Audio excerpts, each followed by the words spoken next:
Hello, ആരാണ്? എന്താണ്? ബില്ലടിക്കാൻ വന്ന്. ബെല്ല് ഇതായിരിക്കണം, ഒന്ന് അടിച്ചിട്ട് പോ. കോളിംഗ് ബെല്ലല്ല, കറണ്ട് ബില്ലടിക്കാൻ വന്നത്. അത് നമ്മളല്ലേ അടയ്ക്കണേ? ഇപ്പൊ വീട്ടിൽ നിന്ന് അടച്ചു തരാൻ തുടങ്ങിയ ബില്ല് ഇപ്പം ഞാൻ അടിച്ചു തരും, പിന്നീടാണ് കൊണ്ട് അടയ്ക്കേണ്ടത്. എന്തിനാണ് വെറുതെ മനുഷ്യന്മാരായിട്ട് കഷ്ടപ്പെടുത്തണേ? ബെല്ല് നോക്കി പൈസ അങ്ങ് കൈയോടെ വാങ്ങിയിട്ട് പോയാ പോരെ, വെറുതെ മനുഷ്യന്മാരായിട്ട് വാട്ടിക്കാൻ വേണ്ടിയിട്ട്. ബിൽ തുക 1133 രൂപ. പൈസ ഇട്.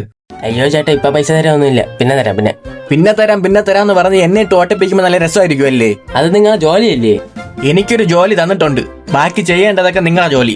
എന്നാലും 5 വട്ടം കറണ്ട് പോയി, അതിന്റെ കണക്കൊക്കെ കുറച്ചിട്ട് തന്നെ ബില്ലടിച്ചേ. ഞാൻ എന്റെ ഇഷ്ടത്തിനല്ല അടിച്ചു വിടണത്. അടിച്ചു വിടുന്നതാ ബില്ല് ആ ആ മീറ്ററിൽ കാണിക്കുന്നത് കാൽക്കുലേറ്റ് ചെയ്താണ് ബില്ലടിക്കുന്നത്. എന്നാ കൊണ്ടുപോയി അടയ്ക്കോ അടയ്ക്കാതിരിക്കോ ചെയ്. ചേട്ടാ ഹെൽപ്പ്. എന്തോന്ന്? ചേട്ടാ ഫോണിന്റെ റീചാർജ് ഇന്നത്തോടെ തീരും.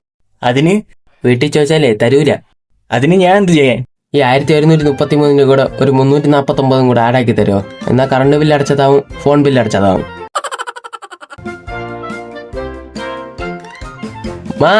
പ്രാവശ്യം കറണ്ട് ബില്ല് ഇച്ചിരി കൂടുതലാണേ, നോക്കിയാ പോയേക്കണേ. പന്നെ കണ്ണി കുത്തി.